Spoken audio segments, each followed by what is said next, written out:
इस वीडियो में आपको बताने जा रहा हूँ ओप्पो फ़ोन में कीबोर्ड टाइपिंग साउंड को कैसे इनेबल करते हैं। इस सेटिंग को इनेबल करने के लिए सेटिंग्स पर क्लिक करते हैं, इसे ऊपर स्लाइड करते हैं, एडिशनल सेटिंग्स पर क्लिक करते हैं, कीबोर्ड एंड इनपुट मेथड पर क्लिक करते हैं, मैनेज कीबोर्ड पर क्लिक करते हैं, जीबोर्ड पर क्लिक करते हैं, प्रेफरेंसेस पर क्लिक करते हैं, इसे ऊपर स्लाइड करते हैं। अब देख सकते हैं यहाँ लिखा है साउंड ऑन की प्रेस। ये बाय डिफ़ॉल्ट डिसेबल किया हुआ है, इसे यहाँ क्लिक कर इनेबल करते हैं और अब यह सेटिंग इनेबल हो चुका है।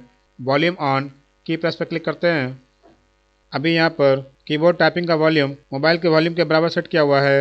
आप चाहें तो इसे यहाँ से बढ़ा भी सकते हैं।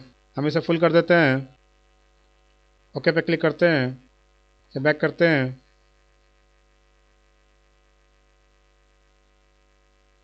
Thanks for watching, bye.